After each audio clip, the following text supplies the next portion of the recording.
Welcome back, everyone, into another episode of Very Professional.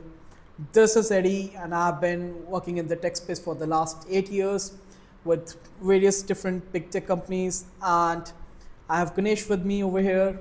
Hello guys, this is Ganesh here. I've been in the marketing and business space since last 5 years. I've scaled two agencies successfully to $10,000, $15,000. And right now I'm on my journey to become a better marketer, provide better results to our clients. And today we are going to be talking about how anyone coming into the AI space can start using AI more effectively. Today, what is happening is keeping up with the AI news, the different content that is coming out on a daily basis feels like a complete full-time job. It is insane the amount of content being published around this. Every day you'll hear a new content creator telling you that, okay, this tool has killed this market or this tool has done this. And the thing is, it is just impossible to keep and make sense of all of this in our daily lives. So, how does a newcomer or anyone who is beginning their AI journey today would make sense of this? How can they go about doing things? Exactly. Our goal is to show you the real picture. Because when you're seeing these reels, when you're seeing these videos, it looks like it's very easy. It is a cakewalk. But when you actually get your hands dirty, when you try to solve something real and when you go deep into it, you understand the things AI is doing right now. It's complete bullshit. You can't directly monetize it from the start. You'll have to train it. You'll have to understand different aspects of it. That is what we are going to cover in this video. So let's start. So, Ganesh, tell me, what exactly is not working out for you right now?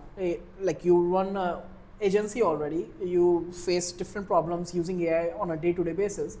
What is the topmost things that trouble you that are not tracking for you?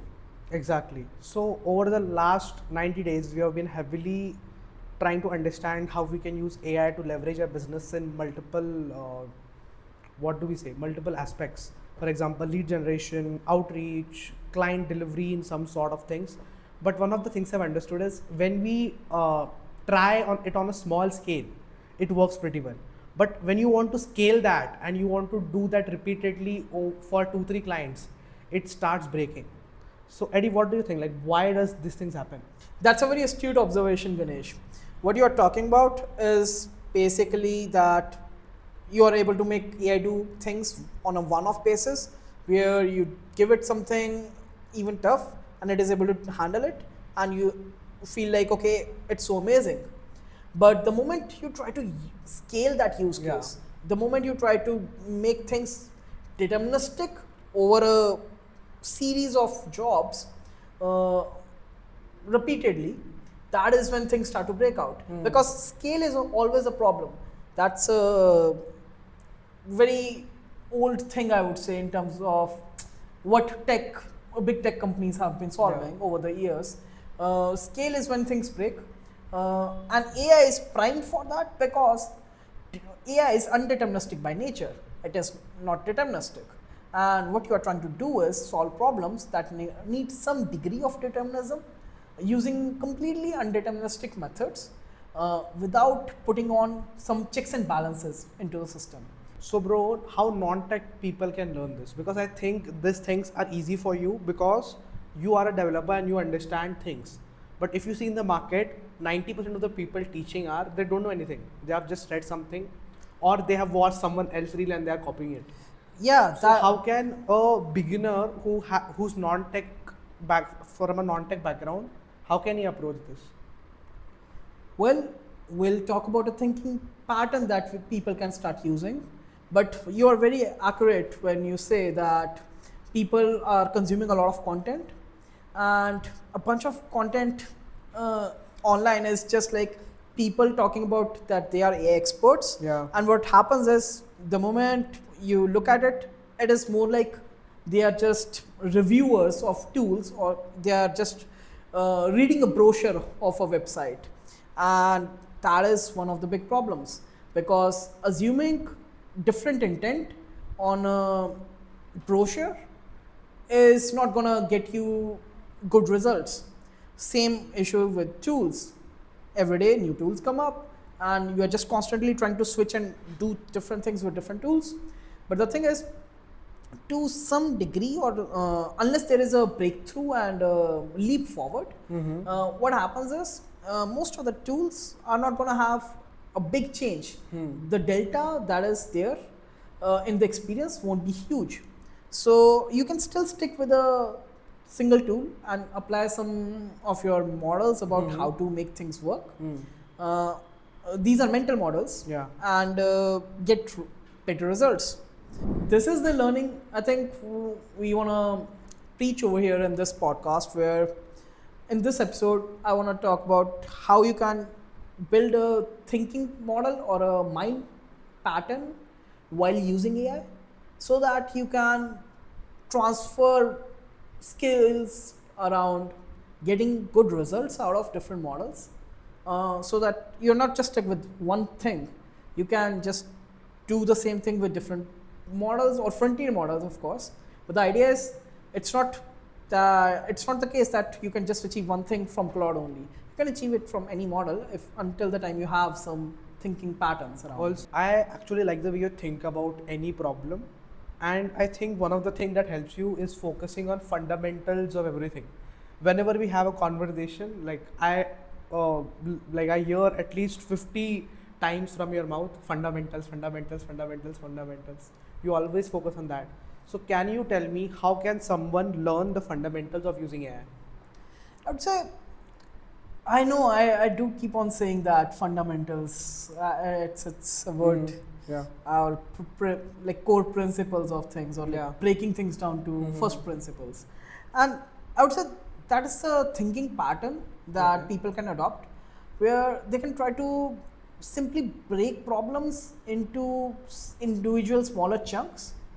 And the idea is that once you reach to a decent level of granularity, what's going to happen is you'll be able to use that chunk of problem, solve it maybe using AI, maybe using some other thing, and compose back a solution.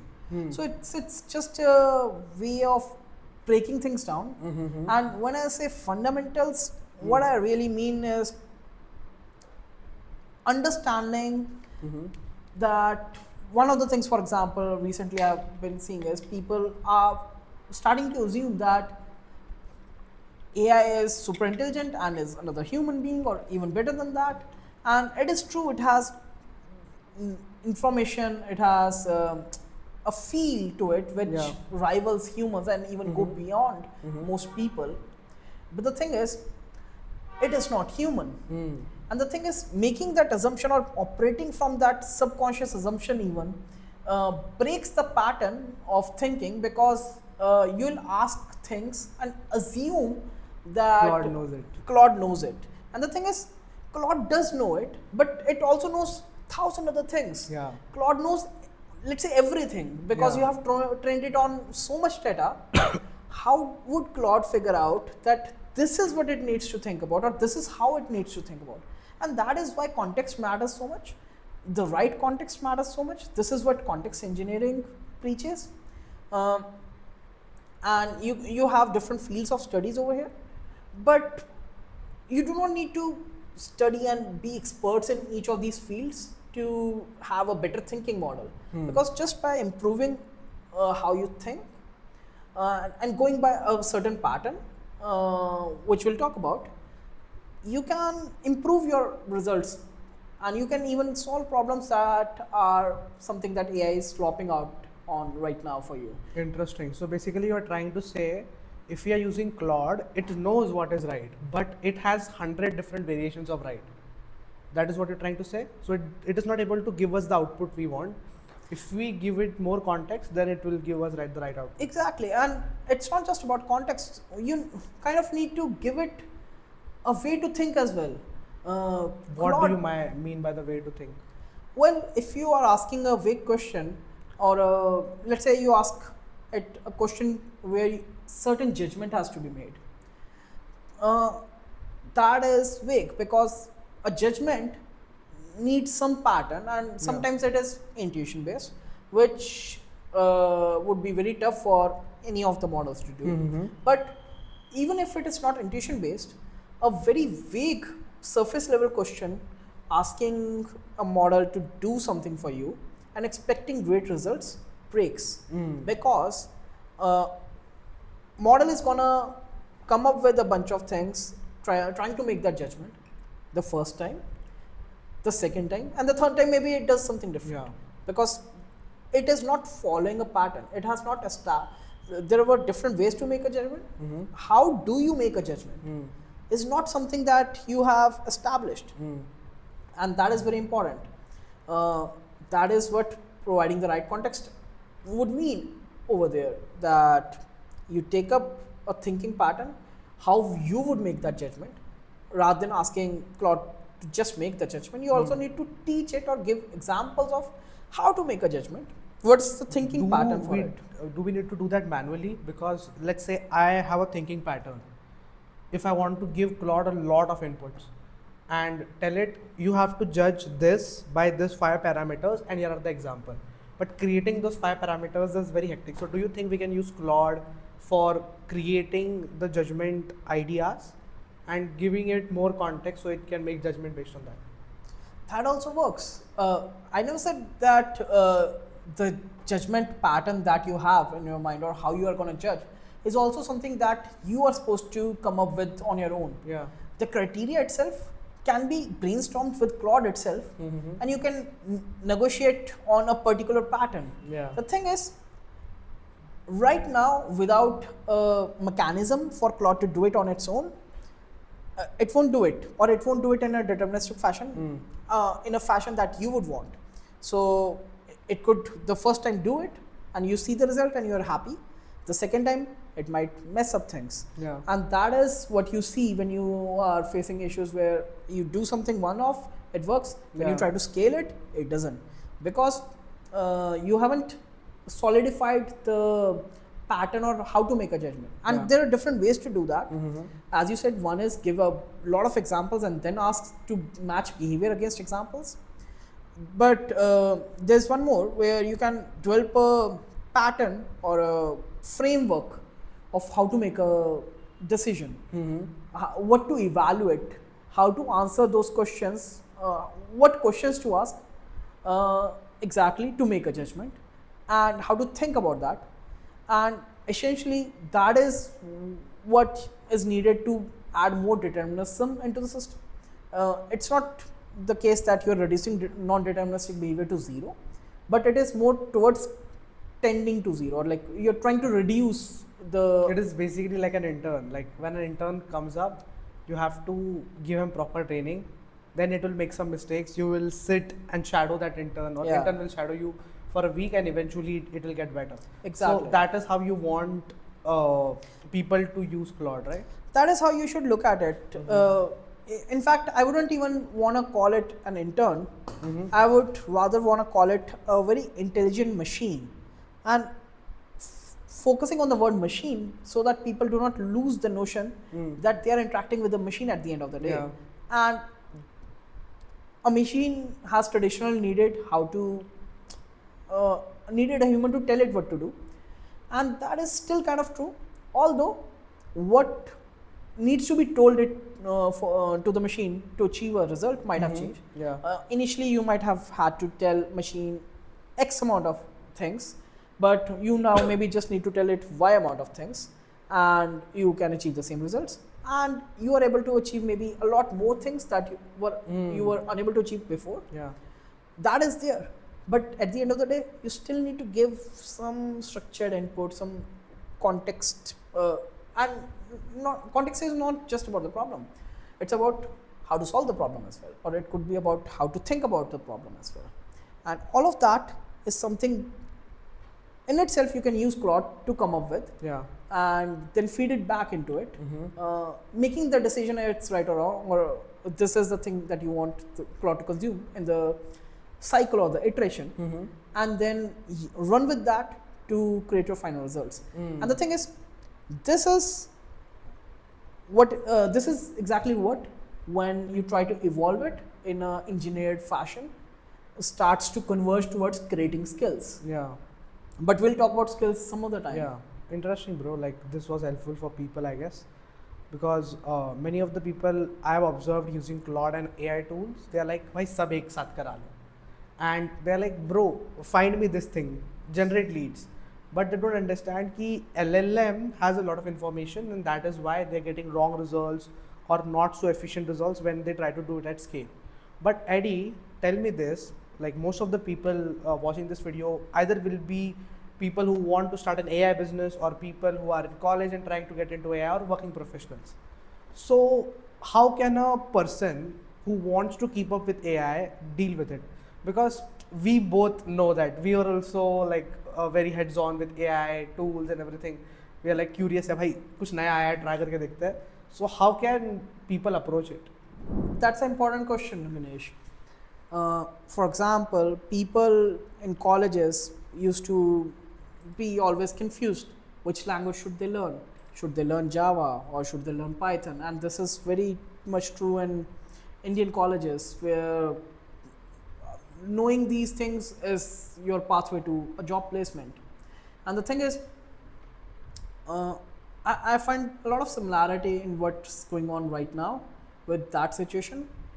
And the answer back then used to be, just pick anything. Yeah. Just pick any one. Try to understand how things work for that. If you have a bunch of tools coming up, you can use any tool for your advantage. All the tools that are out there are going to be doing iterative development, trying to improve their product. The idea is that you do not keep on running behind things without making any productive progress. My advice would be, just do something material with limited set of things and try to understand how things work. Try to build your own thinking patterns about how to use these tools, because these are brilliant tools. I'm not denying that there is a world out there where you have so much capabilities being developed right now, and all you need to do is just use these things. But trying out every competitor just because they are pushing a marketing agenda onto everyone and feeling this constant rat race of AI tools being launched, and like you need to keep up with this and this and this, is also not a great idea to get into, because it's just gonna kill. What I would suggest is, if you're a working professional, try to figure out the AI tools in your industry and try to learn them. If you're a student, you can start with any tool, because try to understand the fundamentals of all the tools are going to be the same. So if you learn any tool properly, not how to prompt or prompting trick or prompting that, understand the first principles of how ChatGPT works, how Claude works, and how you can get the most out of it. And how you will understand this, if someone is trying to sell you a course on how to use GPT, how to use this, it is complete bullshit, because these tools evolve every month. I would say every day at this point, how things are evolving, and you can't keep up, and you can't even take any courses. You'll have to play with it, try it to execute something, learn, execute, fail, and eventually you will get better at using these tools. So that is so true, Ganesh. Trying to use courses or like buy courses is a non-starter in this world, because there is no lack of information anymore. What is exactly course selling? Course selling is just compiling a bunch of information in a packaged fashion that you are being given. From what I see, all of that is something that you can again go back to a GPT, Claude, or any of these tools, and you can just ask that tool to help you learn